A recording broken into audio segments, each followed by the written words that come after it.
Chapter 7. What are we going to do? Ruth Rose asked. That guy looks mean. Maybe we should just give them the letters, Josh said. We can't, Dink said. The 3 sunflower stamps are still in Ruth Rose's house. They'll know we found the stolen stamp. And we can't go home, Ruth Rose said. They might grab us. They'd search us. They'd find the stamp on Dink. Let's cut through the backyards to my house, Josh said. We can call Officer Fallon and tell him we're being followed. Okay, Dink said. We can't just stay here. The kids crawled across Miss Alabecki's lawn on their hands and knees. Suddenly her dog started barking at them. Dink glanced back at the car. The driver's door flew open. The man in the green suit climbed out of the car and hollered at the kids. Let's go, Josh yelled. He jumped up and raced through Mrs. Alabecki's backyard. The man shot after them, crashing through Mrs. Alabecki's hedge. He's coming after us, Dink cried. Faster. The kids tore across Eagle Lane and got into the woods. They hid in some thick bushes to catch their breath. The man stopped at the edge of the woods. The kids watched as he bent over, catching his breath. Come on, Josh whispered. The minute they started running again, the man plunged into the trees after them. They were faster than the man. A minute later, they raced through Josh's yard. Run into the barn and climb up to the loft, Josh yelled. We'll be trapped up there, Dink said. Just do it, Josh said. I have an idea. The 3 kids sprinted into the barn.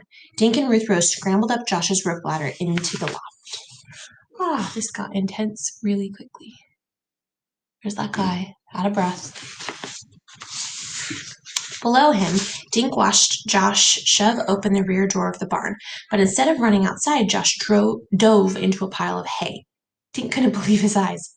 He's staying down there, he said to Ruth Rose. Quick, get the ladder, Ruth Rose whispered. Dink grabbed the ladder and pulled it into the loft. Seconds later, the man in the green suit barreled through the barn door. Up in the loft, Dink could hear him gasping. The man looked around the dim barn and raced out the open rear door. Dink almost laughed with relief. He started to get up. Suddenly, Ruth Rose yanked him back down.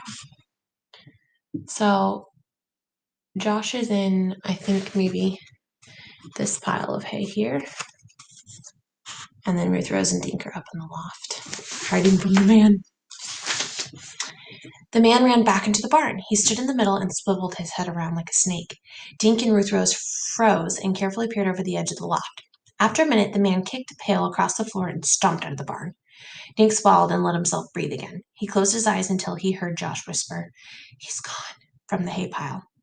Dink looked down and saw Josh's head pop up. With hay stuck in his red hair, he looked like a scarecrow. Dink lowered the rope ladder. He and Ruth Rose climbed down. His legs felt like rubber.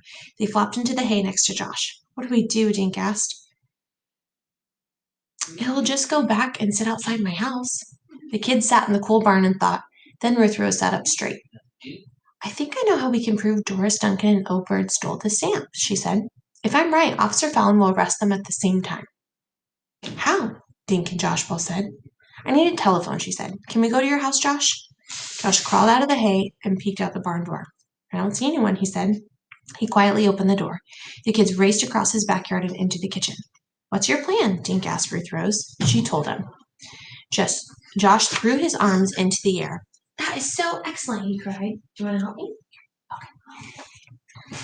Say hi. We're reading a story. It's very scary right now. Dink's eyes got big, then he grinned. It's perfect. If it works, the stamp goes back where it belongs, and those 2 crooks can go to jail. She's going to help me. Ruth Rose's first call was to Officer Fallon. The boys listened as she explained about the letters, the stolen stamp, and her plan. Ruth Rose listened, then started nodding. Uh-huh, got it. Right, okay, bye. What do you say? Dink asked.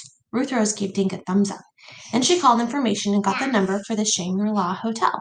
She dialed, then asked, Is Doris Duncan there, please? What? You want paper? Okay. Ruth Rose grinned at Dink and Josh. She mouthed the words, They just walked in. When Ruth Rose started talking, she used a tough guy voice. Dink and Josh listened with their mouths open. Hello, Miss Duncan. My name is Ruth Rose. I'm a friend of Dink's, and I got those letters you want. Ruth Rose made a gaggy face at the boys, then continued. I got your stamp, too. The one of the upside-down airplane? She lowered her voice into a deep whisper. And I know it's worth a lot of dough. What? It's worth a lot of dough, Ems. Paper. More paper? The purple? Ruth Rose listened, then continued. Dink didn't even know it was valuable. I'll send it to you for $500. Dink and Josh broke into wide grins. Dink had to stop himself from laughing out loud. Ruth Rose made a shushing motion with her free hand. No, not tonight. I gotta go to my grandmother's. I'll meet you in the library tomorrow at high noon. Josh nearly fell on the floor laughing. Don't worry, Ruth Rose said. I'll have the stamp. Just bring the 500 smackers. Then she hung up. Ruth Rose, Josh yelled. You sound like a real crook.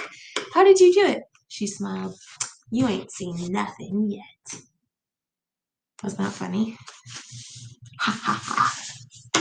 Say ha ha ha.